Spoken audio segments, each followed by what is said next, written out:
Welcome back to Cryptolytics, giving you a fresh take on crypto analytics. Just going to quickly cover a few things I'm seeing on the Bitcoin chart right now. We're getting a Tom Demark TDSS 9 on the daily, plus a profit point here, which generally is a sign of exhaustion in a particular trend. We've got RSI divergences down the bottom here. The RSI seems to be much lower than what it was in the price action over here. We got the stochastic RSI sitting at the top, ready for potential move to the downside. On the weekly, we are still kind of testing the blue moving average here, which is the 50 smooth moving average. We did get a close above it though, so that is technically a sign of strength though, so we'll see if that continues to push. On the GMX stats, overwhelmingly we have longs in play on the GMX stats. It's mostly long and very little short, so from a contrarian perspective, then there's a lot more liquidity to the downside. So if there is some sort of stop loss hunt, then that's certainly a potential. On the high block chart, we have the leverage used for top traders pulling out just above the longs. As we can see here, it's just creeping above at the moment. So it means that top traders are starting to leverage up short positions more than long. As well as bid-ask ratio, we have a lot more liquidity to the downside with more buys, so there's a good chance that maybe we'll gravitate towards that.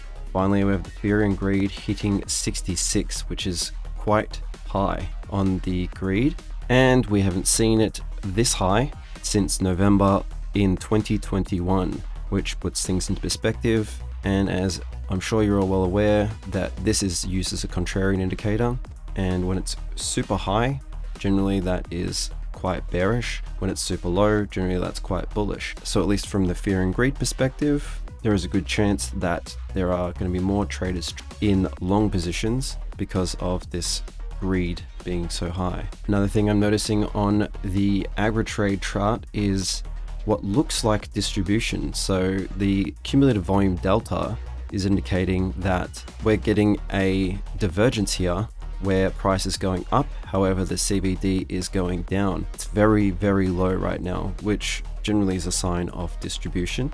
We've had quite a few shorts liquidated and not as many longs, so there is a chance that the longs will be next here, but we'll definitely have to see because there's no way to guarantee that that will happen. Could keep running up before a correction downwards. The SMA VWAP200, we're well above that right now.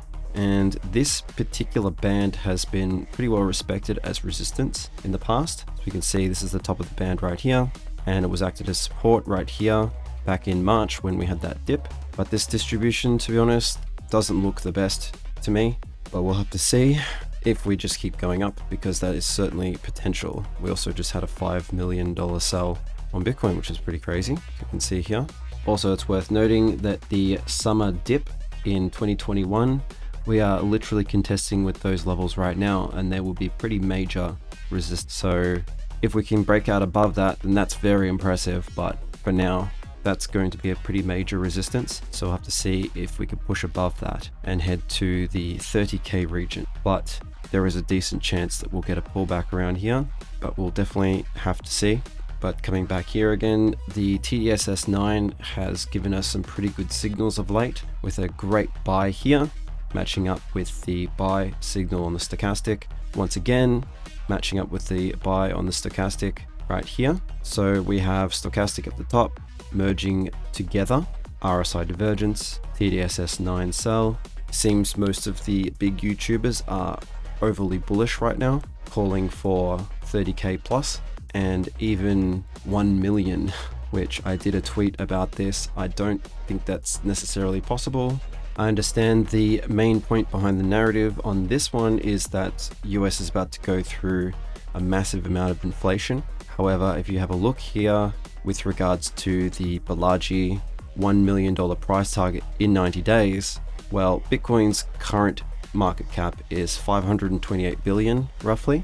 We would need to 40x from here in order to achieve that, which is pretty insane. So Bitcoin's market cap would need to be 21 trillion, which is around 2x of gold right now.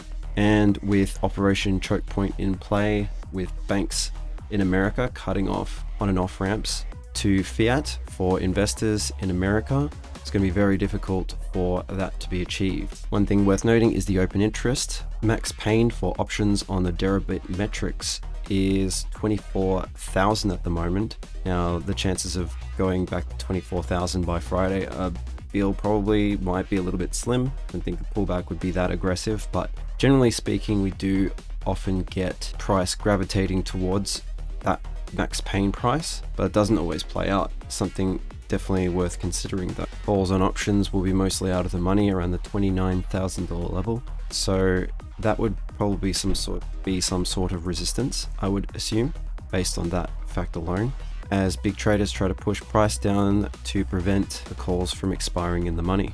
My best guess on a pullback would be somewhere to the $25,000 level if we were to pull back.